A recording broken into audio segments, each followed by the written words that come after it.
Welcome to the Triathlon Nutrition Academy podcast, the show designed to serve you up evidence-based sports nutrition advice from the experts. Hi, I'm your host Taryn, accredited practicing dietitian, advanced sports dietitian, and founder of Dietitian Approved. Listen as I break down the latest evidence to give you practical, easy to digest strategies to train hard, recover faster, and perform at your best. You have so much potential, and I want to help you unlock that with the power of nutrition.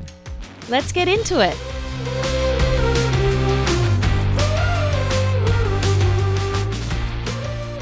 Welcome to the Triathlon Nutrition Academy podcast, Alan. Thank you. Thank you for having me.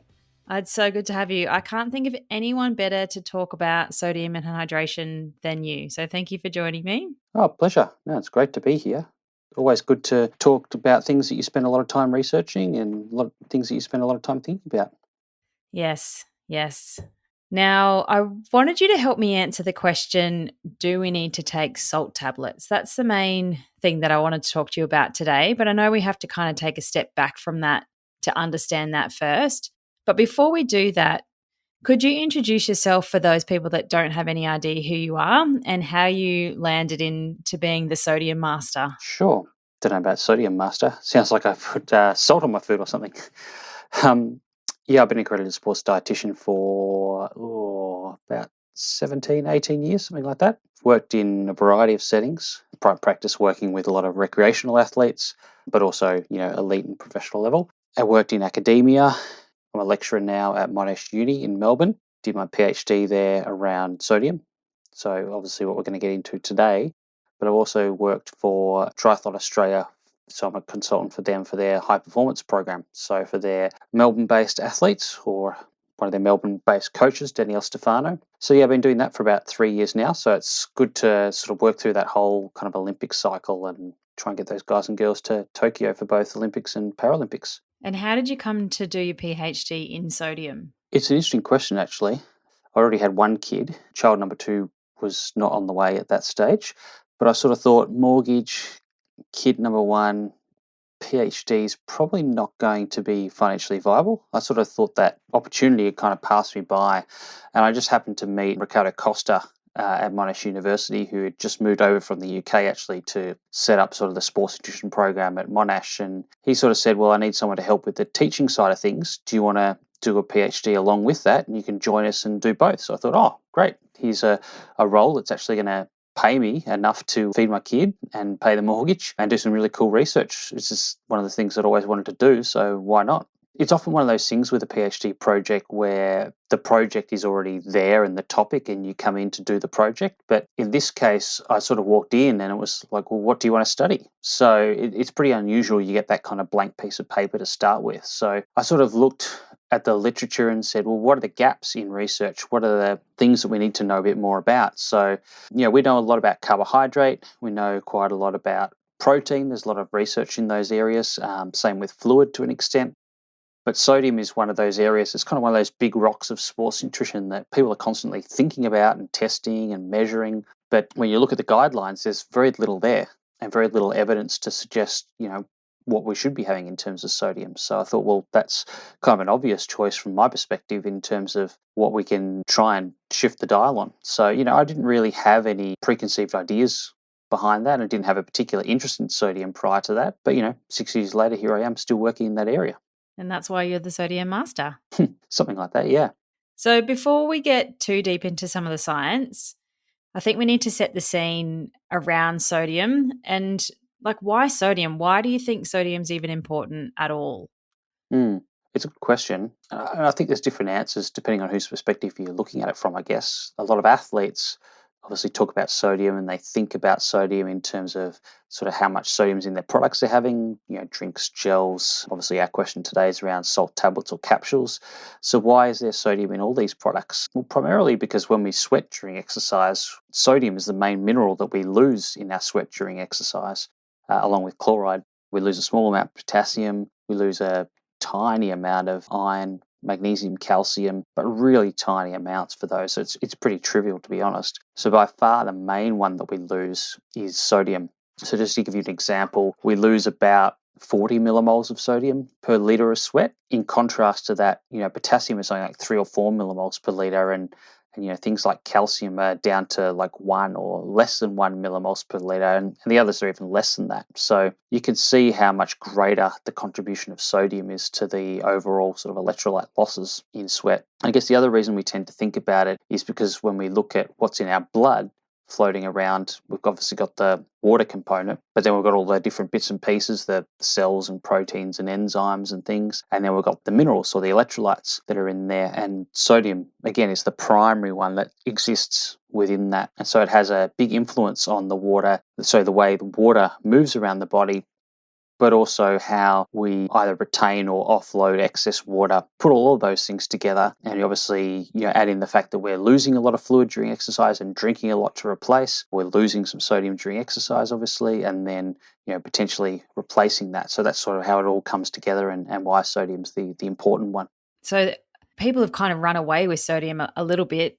It's advertised really heavily to be in products. Certain things are high sodium or sodium supplemented, but are there any guidelines around sodium replacement and what we should actually be doing? Very little, actually. I guess the main guidelines in terms of sports nutrition, there are others, but the main one that people tend to refer to is the American College of Sports Medicine. So their last publication was in 2016. And if you go to those guidelines, I can't remember it word for word, but there's a statement there along the lines of people should replace sodium when large losses occur, but they don't really define what a large loss is. They give a couple of sort of vague examples of that. And then even then, they don't give a quantified amount that you should replace. So you kind of walk away with those guidelines and think, well, I don't know what to actually do from that. I don't know when a large loss has occurred. I don't know how much I should replace. So, there's been a lot said around sodium replacement and numbers bandied around in terms of how much sodium you need, or, doing the sweat testing process where you might go out and try and quantify that. And so you go out with the intention of replacing that sodium. But even when you do that, how much do you replace? There's currently no guidelines to tell us the answer to that question, even if we do the test. And what are some of the things that you found in your work? Like, there's obviously no guidelines. That's kind of one of the things you've been working on. What are the main findings that you've discovered over the last 6+ years with your research in this space? So, we sort of looked at it from a few different angles. One of the first things we did is go out and look at what athletes actually think about sodium currently. So what are their current practices and how do they think about it? And that was interesting in itself. We found that the majority of endurance athletes tend to think that because they sweat a lot, they need to consume a lot more sodium than the general population on a day-to-day basis. But they had different ideas about how much and how to do that. Quite a few people said they deliberately increase their sodium intake, for a few days before a major event, up to 5 days, particularly the bigger events like an Ironman or an ultramarathon or something like that. The other thing that came from that work was, I guess, the way athletes tend to think that sodium works in the body, and that is that they tend to think that we have like this big store of sodium in the body, like a certain amount, and then as we sweat, it depletes, and once it depletes to a certain amount, things are going to start to go wrong, whether it's hyponatremia or cramping or something like that, and so therefore we need to replace it to stop it getting to this sort of critical level where things are going to start to go wrong. And yes, there is a store of sodium in the body, but it doesn't really kind of work in that way. And so it's kind of similar to muscle glycogen with carbohydrate, but the reality is that sodium is a bit more complex than that. It interacts with water, and so we need to think about that interaction, and there's a lot more to it than just the store and running out of a certain store. So we looked at that first of all to look at what athletes were actually doing. One of the things that we were interested in was the relationship between how much sodium you eat on a day-to-day basis and what that may or may not do in terms of the amount of sodium you then lose during exercise. So if you load up on salt for 3 or 4 days before a race, like a lot of people do, does that actually impact on the sweat sodium loss during the race? So you go out and do your sweat tests, maybe a couple of months earlier, and you come up with a number, whatever that is. Is that number going to be different on race day because you loaded up with sodium? In other words, did the sweat glands adapt to that high sodium intake? We know that definitely happens with urine and through the kidneys, but does that happen through the sweat as well? And we found that yes, it does, but not as much as we expected though. We went from a normal sodium intake and effectively doubled it. And yes, the sweat sodium did increase, but only by about 10 to 12% on average. Some people was more than that, some people was less, but the average was sort of 10 to 12%. And likewise, we went to a really low sodium intake and it dropped by about the same amount. So yes, you can push it in either direction by changing the amount of sodium in your diet, but it's not that big an effect, at least over 3 days. And now what we're looking at now is more the sodium during exercise aspect of it. So we've got a study which unfortunately is kind of parked idle because of COVID at the moment, and that's a running study looking over 5 hours of running and sodium replacement. But in the meantime, I've got on with some sort of mathematical modeling of sodium requirements during exercise, which has been really interesting. Yeah, wow. So we're on the path to getting some good guidelines. Hey, Alan, we just need COVID to go away. I hope so, yeah. I think there has been a lot of research in sodium, but a lot of it has been around sort of perfecting the sweat composition testing process. So a lot of the resources and research has gone into that, but much less work has gone into, okay, once you do that sweat test and you've got your data, what do you actually do with that? Or even if you need the testing in the first place. Yeah, I would like to pick your brains on that because I think that is really important for people to understand. We haven't talked about this, but I've seen a company doing a sedentary sweat test where you sit down, you're not exercising, and they put a patch on your arm and it heats up. And then it makes you sweat underneath that patch, and they give you your sweat sodium concentration based on that. Yeah, that was designed originally for diagnosing people with cystic fibrosis, actually. It's been around for several decades because people with cystic fibrosis have a genetic mutation, so their sweat glands don't work in quite the same way, so they get a much higher loss of sodium in their sweat compared to normal people. So yeah, so you do that test and you will get a higher value compared to people without CF. But in terms of whether that's valid during exercise, I've never actually seen a study that's validated that to show whether the sweat loss from that method reflects what's actually going to happen during exercise. And look, I suspect the answer is no, partly because when you do the patch test sitting around, you apply the pilocarpine, which is the medication you add to make the body sweat. You can actually change the sweat rate by adjusting the amount of pilocarpine you give. And we know that the sweat rate actually affects the sweat sodium concentration. So if you apply more or less pilocarpine, you'll get a different result. But similarly, during exercise, you go out for a ride, and depending on the sweat rate, that'll actually drive the sodium concentration. And that's one of the biggest influences on the sweat sodium concentration itself. The higher the sweat rate, the higher the sweat sodium concentration as a general rule. But as I said, diet will have an impact as well. So, if you have a very high or very low salt diet, that will change the baseline up or down a bit as well. Yeah, awesome. Thank you. So you've done some research in athletes' practices and what their current thoughts are and thinking around sodium, and then also your sodium intake in your day-to-day diet and how that affects then your sweat sodium concentration when you do exercise. And so in as little as 3 days, it does affect your sweat sodium concentration, but not that much, like 10 to 12%. Yeah, exactly. Not enough to really go, oh, geez, it's gone really high or low. 10% difference is not really going to be that meaningful in the real world. What about for an Ironman athlete, though, that's potentially doing something like Kona? A lot of those guys sodium load once they get to a hot environment, and they increase their urinary output and potentially increase their sweat sodium concentration as well. Would there be much implications for an athlete like that that's out there for 9-10 hours in the heat? On sweat sodium concentration, I'd still suggest no. A 10% difference, like Ironman, 10 hours plus, is that going to add up over time? Is it going to be important? But I'd suggest no, because when you have a day-to-day variance in sweat sodium concentration, that can be over 10% anyway. So yeah, I don't think that's outside the normal variance you would kind of expect from one session to the next. Kona this year to Kona next year, something like that. So I don't think that difference is important. In terms of the loading up on sodium in the days before and what that does, is it helpful?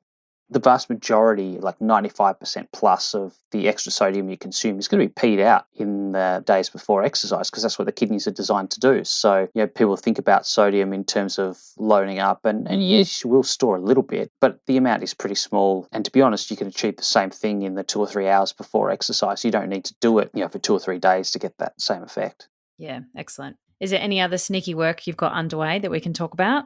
There's the 5-hour study, as I said, that's sort of halfway through at the moment, which has been sort of COVID interrupted. Probably the mathematical modelling stuff is the stuff that I'm really interested in at the moment. So that's taking some equations that were designed originally for giving intravenous fluids in hospitals to work out, okay, so if someone comes in to hospital and they've got a really high blood sodium concentration or a really low blood sodium concentration, and that can be for various different reasons that have got nothing to do with exercise. How much fluid do I need to give them? How much salt do I need to put in that IV fluid to get them back to, kind of a normal blood sodium concentration. So, it was designed originally for that purpose, but 12 years or so ago, some researchers looked at that in the context of exercise, and they found that, as long as you aren't over drinking during exercise, it is actually a pretty good indicator of what's going to happen during exercise and using sweat sodium losses rather than urine losses. So what I've been doing now is applying that equation and kind of flipping it around, because the original equation says, well, I'm going to put in what my blood sodium concentration is now, how much water am I drinking, how much am I peeing out, how much sodium and potassium am I consuming, how much of that am I peeing out, and what does my final blood sodium concentration look like. So I've kind of flipped that around and said, from an exercise point of view, what we're really aiming for is to have the same blood sodium concentration at the end of exercise as what we had at the start, without having to tap into those stores that I talked about earlier. You can rearrange the equation. So you can say, well, we've got a certain amount of fluid loss from sweat, we've drunk a certain amount, we've got a certain sodium loss, which we work out from a sweat test. And then the other part of the equation is the sodium intake. So we can use that to be the part that we want to know. So, we can rearrange the equation and say, well, under the conditions of this scenario, how much sodium do I need to consume or replace to maintain a stable blood sodium concentration? Because as far as we can tell, really the only bad things that can happen from a sodium point of view is to do with that concentration, particularly when it goes low in terms of hypernatremia, rather than the body's normal level of sodium depleting per se. Wow, that's so exciting. So nerdy and so exciting. Yes. Ended up creating up all these three-dimensional bar graphs, which are a bit trippy. How far away do you think that is, having that finalised in a way to be able to really sort of give it a good crack? Oh, it's ready. So the Sports Dietitians Australia conference is on in a couple of days' time from the time of this recording. So there's a poster there that looks at a couple of practical examples of that. The more theoretical aspect was published in a review paper a month or two ago. So that's out already. So what I did for that is looked at sort of different scenarios. So different sweat sodium concentrations, different sweat rates, different body weights, different starting blood sodium concentrations. Try and look at what are the things that are important to try and predict, whether you need to consume sodium during exercise or not. And, it depends on how you phrase how much sodium you need. So in this case, I did it in terms of, what's the percentage of my sweat sodium loss that needs to be replaced? So, do I replace 20%, 30%, 60%, whatever it is? And when you do it in percentage terms, you get this really clear model that forms, and you find that a lot of these variables actually don't matter. So the starting body weight doesn't matter, the sweat rate doesn't matter, the duration doesn't matter, the starting sodium concentration doesn't matter. The only things that matter are what is the percentage of your sweat fluid loss that you're replacing. So, you're drinking 60% of your sweat losses, 70%, 80%. And basically, the more you drink, the more sodium you need. And it only really kicks in as an important factor, the sodium, once you get above 80%. And then the other thing is the sweat sodium concentration. So they're really the only two things that matter. And I guess when you think about it, when you go back to the equation, they're really the only two things. It's the change in total body water, the change in electrolytes. So, it kind of makes sense that they're the only two variables that will affect things. But, when you graph it out, it really becomes clear. Okay, I've got some reading to do.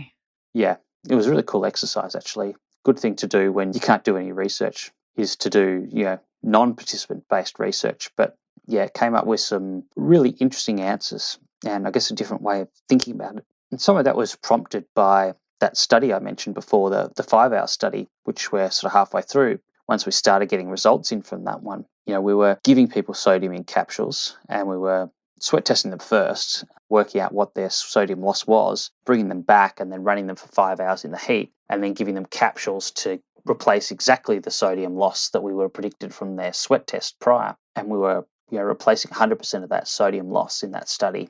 And again, there's no guidelines currently. So do you replace 50? Do you replace 100? We went with 100% because a lot of athletes and even some practitioners in the past, that's how they've done it. They've said, you lose 1,000 milligrams per hour of sodium, so you should be taking 1,000 milligrams per hour of sodium. So what we realized from that was that amount was just simply unnecessary. It wasn't, preventing people's sodium going down. If anything, it was making their sodium go up more.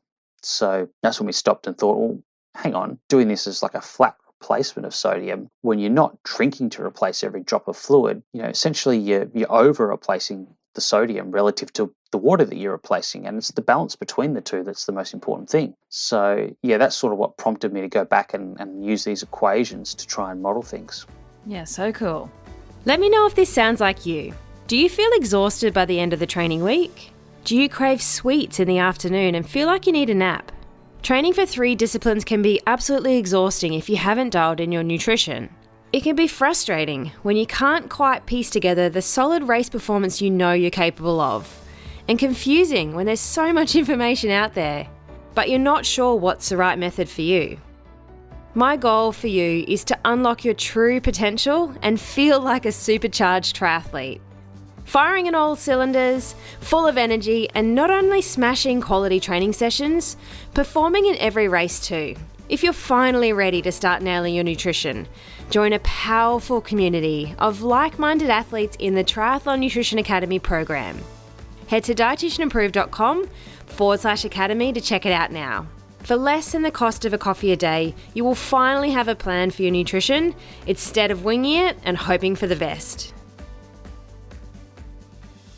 So what happens if we do over-replace sodium? We overdo how much sodium we're putting into the system. So I guess we can think about sodium concentration in the blood. So if we over-replace sodium and we go crazy on the capsules or the tablets or whatever, then our blood sodium is going to go up. So our blood sodium concentration will go up when we exercise if we don't drink anything anyway, because no matter how salty our sweat is, it's always less salty than the blood, which basically means that when we sweat, we're losing volume in terms of water, but we're losing some sodium, but we're always losing proportionally more water than we're losing sodium.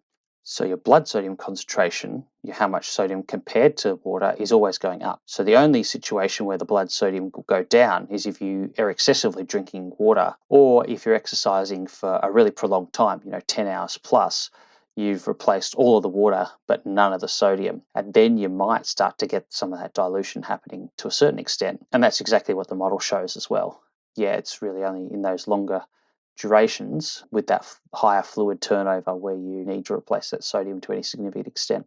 So having that sodium will do a couple of things. Your kidneys will retain more water, but also you'll have a much greater thirst sensation. So you'll have that drive to drink more fluid. So, people intuitively know this. If you have something that's really salty, solid food, you'll get thirsty and you want to drink more. The other thing that happens if your osmolality goes really high is that your sweat rate can actually drop a little bit. And so while some people might think, oh, that's a good thing, actually you're then getting less body cooling going on. And so that affects then your body temperature and therefore performance.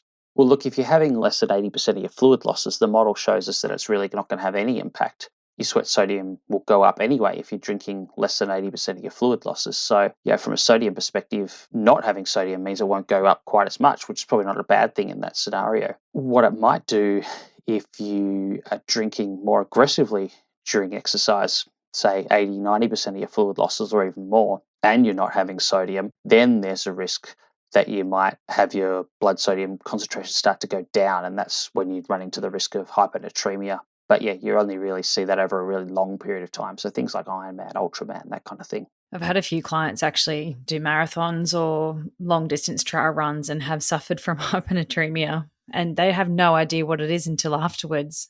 Absolutely. 15 people, I think, have died since 1980 of hyponatremia, since people started looking at this. And those numbers are pretty small, granted how many people you see on the start line of every trail run, Ironman, marathon, etc. But it's pretty preventable. And the irony is some of those cases now are people that got the hyponatremia before they'd even started exercising.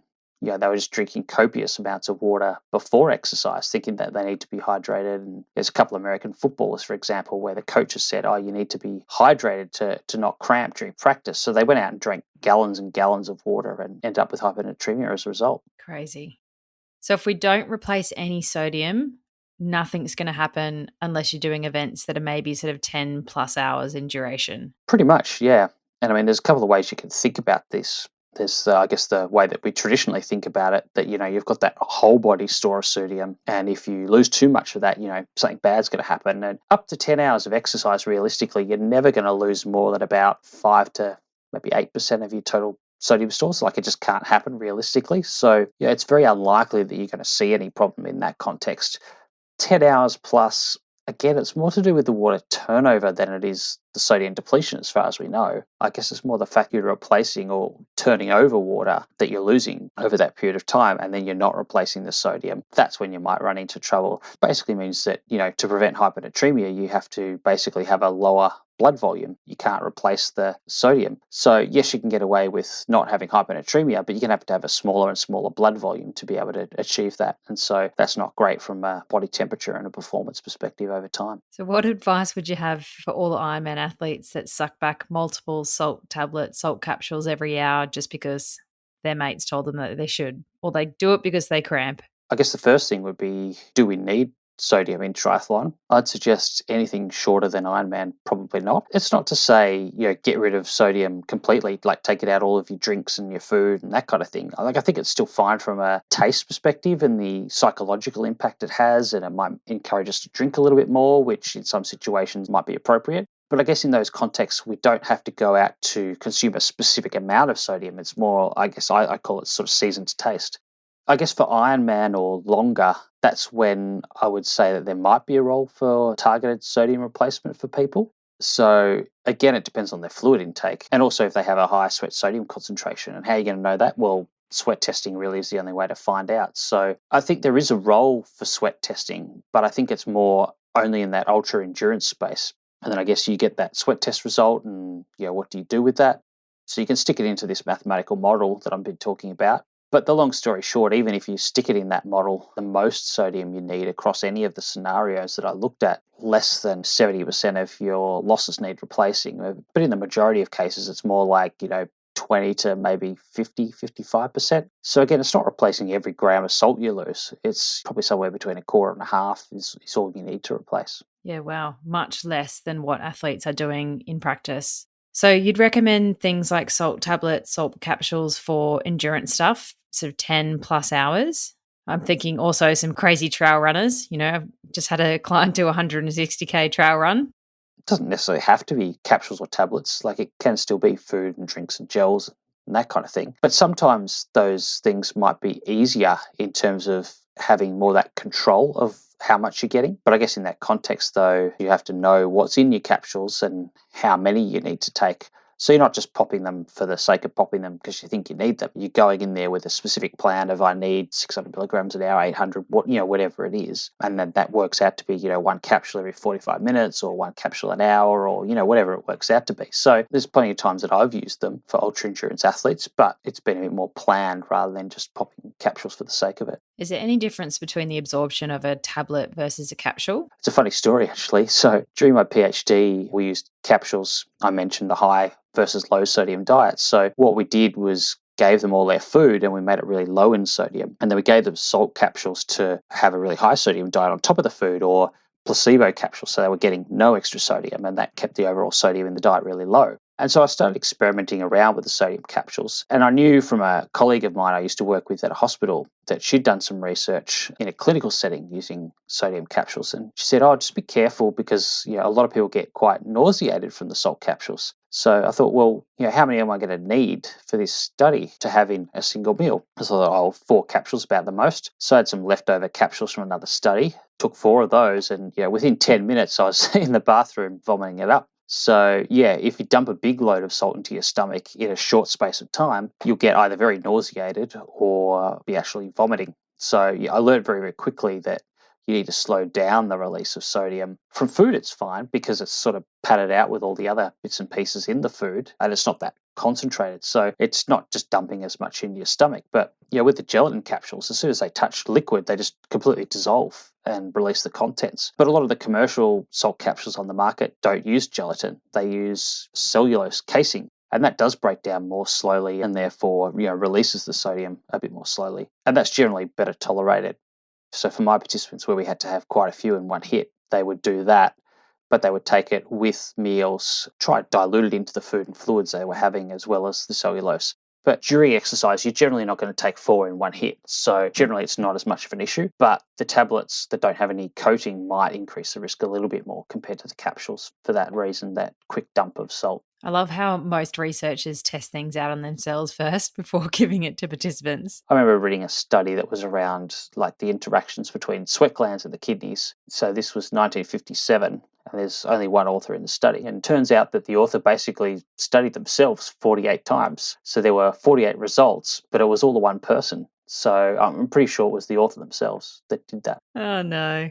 Okay, so it doesn't necessarily matter what form we do replace sodium in, as long as it's controlled and is not necessarily warranted for shorter events. Yeah. The other thing I'd say about the form of sodium, and this is the big unknown really, is when we lose sodium from the body, whether it's from our kidneys in urine or through our sweat glands or sweat, the chloride and the sodium always pair up and they always leave the body together. So if you have a low sweat sodium, you'll always have a low sweat chloride and vice versa. So if you're taking salt during exercise, sodium chloride, you're kind of replacing it as it's lost, so to speak. But a lot of the sports nutrition products on the market now are using sodium citrate rather than sodium chloride, mainly because it tastes better. But the million-dollar question here, which no one's really answered, is, okay, so you're going for 10 or 15 or 20 hours of exercise. You've lost a whole bunch of sodium and you've lost a whole bunch of chloride. So you've replaced all of the sodium, but none of the chloride.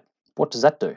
The answer is we don't really know. It's never been studied. What I would say is it's probably nothing too bad because we don't have this, epidemic of problems that have occurred since a lot of companies started making their products with sodium citrate rather than sodium chloride. Do you know how long ago they made that switch? Probably the last 10 years, you've started to see more products using sodium citrate rather than sodium chloride. I mean, I guess a lot of your traditional brands of sports drinks still use salt, sodium chloride, but a lot of the newer ones that are often marketed at niche areas like ultra distance events, triathlon, those kinds of things, they're the ones where more often you're starting to see the use of sodium citrate in them instead. So check your label, people. Mm. So we've mentioned sweat testing a couple of times. Is there benefit to doing sweat testing? And how do you go about doing it properly?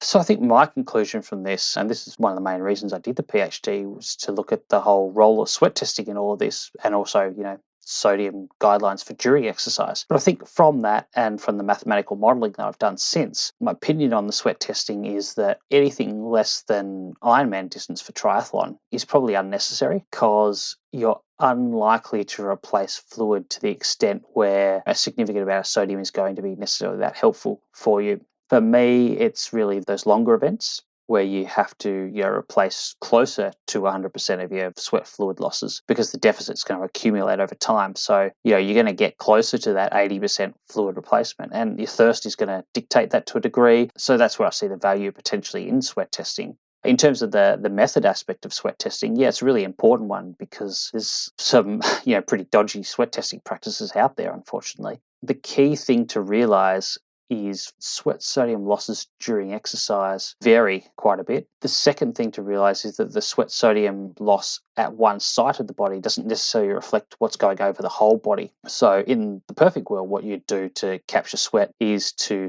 capture sweat from the whole body at the same time. There is a technique in research for that, which basically amounts to exercising in a giant plastic bag, and all the sweat falls to the bottom or sticks to your skin, and when you finish they basically douse you in a whole bunch of either deionized water or chemical of some sort to wash all the sweat off. The bike is still sitting inside the plastic bag, so you've got the bike doused in chemicals, you've got this lovely soup of sweat and chemicals and dirty clothes at the bottom of the bag, and then they basically swish it all around, mix it up, and then take a sample of this lovely soup at the bottom of the bag and then analyze that, and obviously have to account for the volume of the chemical that's been added. So there's a whole bunch of problems, as you can imagine, with this from a practical perspective. But also, in a plastic bag, you can't replicate the normal airflow you get outdoors. So the sweat rate's completely unrealistic, and therefore the sweat sodium concentration is unrealistic as well. So it's only really a useful technique to compare mechanistically that versus what you could do outside. So what we normally do is stick on an absorbent patch on a side of the body or more, and then collect the sweat, wring it out in one way or another, and then analyze the sweat that comes out of it. But taking sweat from one side of the body doesn't necessarily represent what's happening over the whole body. So there's some standard sites that are used across the body. The forearm, the forehead, the upper chest, or maybe the shoulder blade area are the ones that are commonly used, but they will all have a higher sweat sodium concentration than the whole body. The one that probably gives the closest result of the commonly used ones is the one that's halfway up your thigh, but even that's not perfect. So what we do is plug those numbers into an equation that's been devised from that research to compare the whole body, that plastic bag, to the patches. And then you can plug in the values we get from the patches to estimate the whole body amount. So a lot of people just think that, you can stick a patch on an arm and get a result back from that, and then that's your result. But if it's 40 millimoles per litre at your arm, the whole body value is significantly less than that. So you need to make sure when you get your result back, is the result calculated for the whole body, or is it just calculated for that particular site? Yeah, perfect. Thank you for clarifying that. I've seen a number of reports come from athletes that have had a test and have asked me to decipher it. I think one of the challenges with sweat testing is you get a number, just like doing a body composition scan, like a BIA scan, you get data. But it's what you actually do with that data that's the most important step. And that's often missing with a lot of sweat tests and, stick a patch on, post it out and do it yourself at home. What do you then do with that information so that we are replacing what we need or don't need, and doing that with hydration as well? Completely. And, just because you get a number, don't hold on too closely to that number, because we suspect it probably varies at least 15% day to day. So, you do that test 3 times in 3 weeks, you'll probably get 3 different numbers that are up to 15% different from each other, even under identical conditions. So don't hold on to that number too tightly. The second thing is that on any given day, you go out and do 3 different marathons, you can have 3 different sweat rates, and therefore, even if the test was consistent every time, in the real world, you're going to get 3 different results. So I guess the point there is that the sweat test gives you a ballpark figure, but it's not a perfect number that you have to hit exactly. It's only giving you that ballpark. And I think that mathematical modeling, as I was saying before, the biggest driver of the need to replace sodium is how aggressively you replace your fluid losses. Yes, the sweat sodium concentration does come into that, so it's useful information. So it's good to know if you're at the higher or the lower end, but you don't need to know whether it's 45 versus 48 millimoles per litre. It's really just about saying, am I at the higher end or the lower end or somewhere in the middle? And for me, I think that's the value in sweat testing, just to work that out, and then putting that together with your fluid replacement strategy, which really should come first, because that's the part that affects hydration and impacts on performance. And then the sodium really comes along and complements the fluid replacement rather than the other way around. One of the biggest reasons I love doing sweat testing with people is to do the hydration component, because they often turn up already dehydrated and have no concept of what type of sweater they are. And often the ones that are having issues are the ones that are really heavy sweaters, are sweating like upwards of 3+ liters an hour. And they've come because they want to know exactly how much sodium to have, but really the intervention is you need to drink a whole heap more because you're already dehydrated before you even got here. Yeah, absolutely. I mean, I've seen some examples where they've had a whole bunch of different issues and they couldn't figure out what it was. And in the end, it turned out that they did have a very high sweat sodium concentration, far higher than normal. And they were replacing the fluid, but not the sodium. And as a result of that, they were just peeing it out. Like that fluid was just a siphon. It was going in one end and out the other. It wasn't really benefiting them, and they weren't able to hold on to that fluid. And so adding the sodium was helpful for them. But for a lot of people, that's not so much the issue. So it's obviously horses for courses. But one thing I've started doing over the years when I look at sweat testing in terms of the sweat rate is not only what is that number, and again, that can vary day to day by at least 10% and more depending on weather and pacing and so on, but look at what they're actually drinking. So, what's the fluid behavior that's sitting alongside that sweat rate? Because that tells you, I guess, what the problem potentially is. So, some people might have a really high sweat rate and they're trying their hardest to drink that amount, but they just can't do it because their gut tolerance won't allow it. So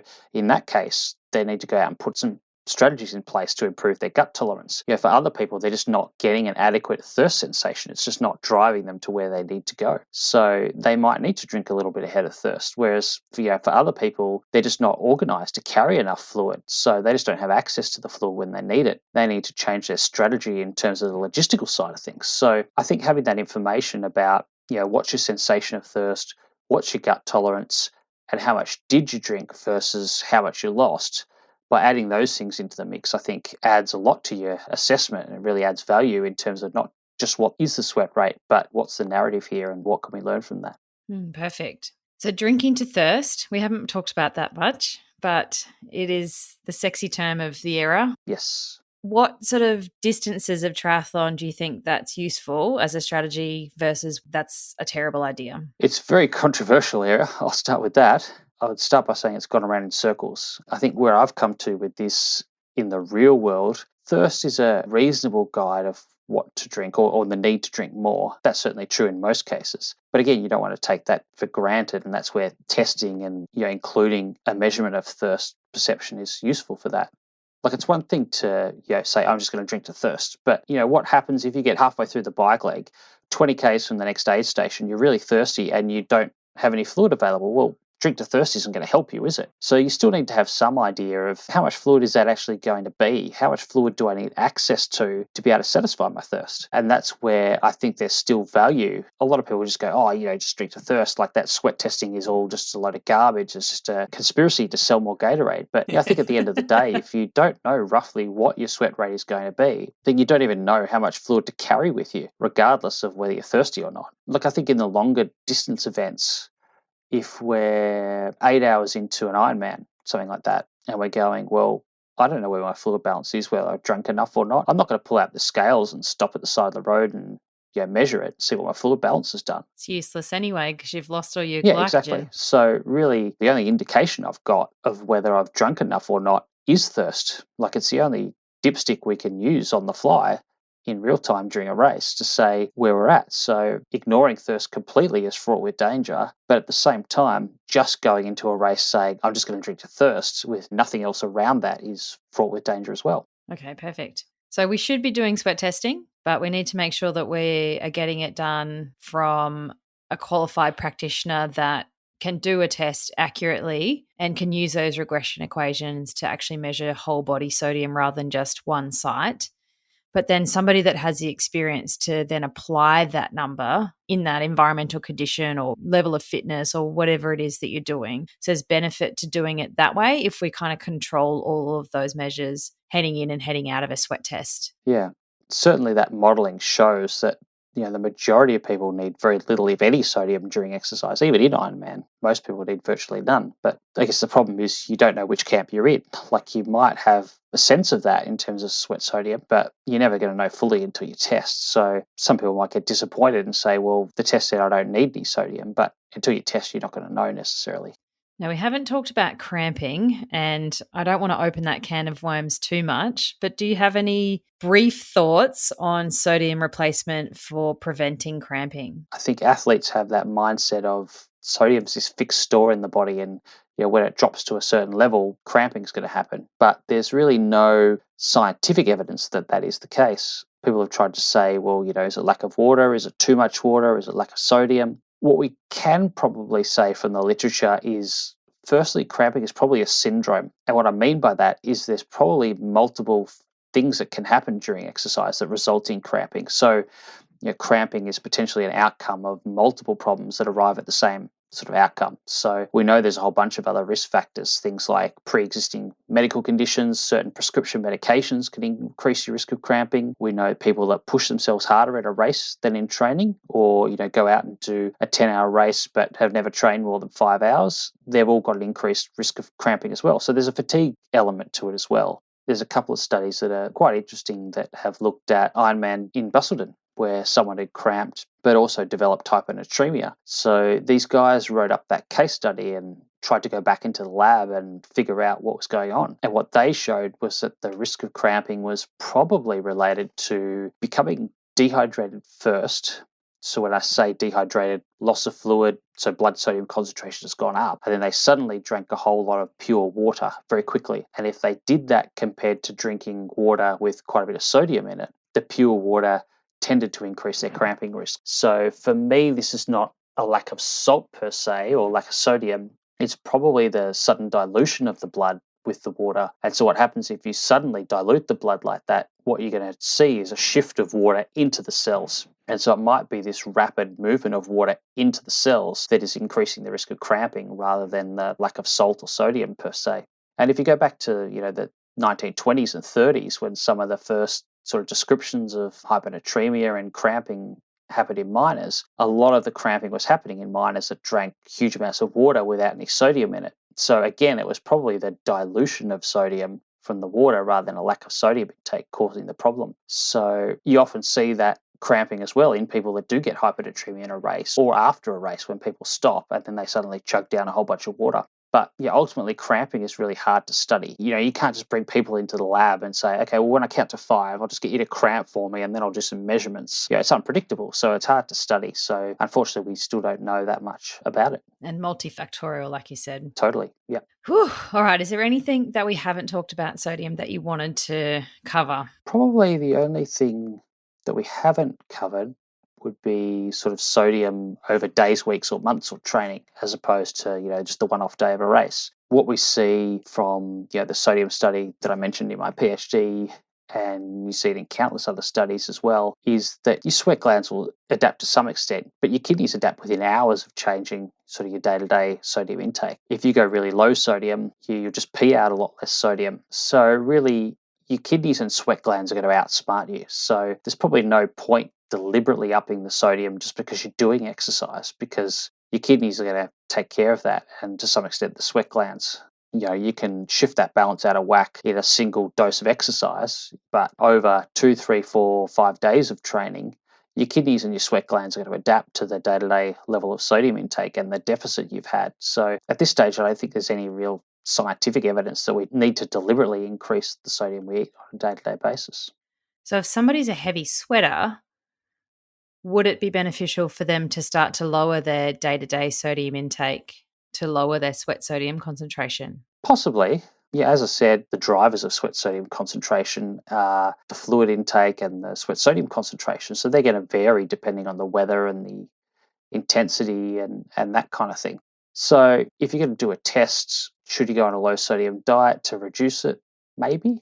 It's hard to say. I mean, no one's really sort of done that over the long term as a deliberate strategy, as far as I'm aware, and then sort of test it again, follow that up to see what impact it's had. Theoretically, it should have some effect, but how much, how prolonged the effect is, how useful it is, I guess we just don't know. There's a few good topic ideas if anyone listening wants to do their PhD in sodium. Yeah, I've probably got another 5 PhDs lined up if anyone wants to do one. We'll put the call out for you. I've got one final question for you, Alan. Mm-hmm. If you could go for a long ride with anyone, dead or alive, doesn't matter, who would it be? Oh, that's a good question. I hadn't thought of that. Well, I guess the first question was, you deliberately ride with someone who is a cyclist or just someone else? Interesting. I think I'll go with the cyclist answer just because it's easier. Maybe Matthew Van der Poel, maybe Tadej Pogacar. I just missed out on working with him actually by about 6 months. The team I used to work for, they folded, and then all the sponsors and some of the riders merged across to another team based in Slovenia, and Tadej was under 23 riding there at the time. But my PhD was going, I had 2 kids at that stage that I wasn't going to come across and work with them. But had I done that, I would have been a sports dietitian as an under 23. So yeah, maybe him. Yeah, cool. You want to ride with like really epic cyclists. Yeah, exactly. All right, awesome. Thank you so much, Alan. Sodium Master. See? You've definitely earned that term. I think you should claim it. You can call yourself that at our Sports Dietitian conference in a few days. I'll have to change the title on my email signature. Yeah, Alan McCubbin, Sodium Master. If people want to find you, how do they find you? So yeah, a couple of different ways. So I do a little bit of private consulting, not very much these days, to kids in an academic job, and a podcast makes it pretty time poor. But Next Level Nutrition is a business. So if people want to contact me that way, they can, or through Monash Uni. So if you just Google my name and Monash Uni, you should find my email address. The other one will be Twitter, Next Level Nut. So NEXTLVLNUT is the Twitter handle. I'll put that link in the show notes for you so people can click on it and go check you out. Well, thank you so much, Alan, and I'll see you in a couple of days at the conference. All right, thanks. Thank you so much. Thanks for joining me for this episode of the Triathlon Nutrition Academy podcast. I would love to hear from you. If you have any questions or want to share with me what you've learnt, email me at podcast@dietitianapproved.com. You could also spread the word by leaving me a review and taking a screenshot of you listening to the show. Don't forget to tag me on social media at dietitian.approved so I can give you a shout out too. If you want to learn more about what we do, head to dietitianapproved.com. And if you want to learn more about the Triathlon Nutrition Academy program, head to dietitianapproved.com/academy. Thanks for joining me, and I look forward to helping you smash it in the fourth leg. Nutrition!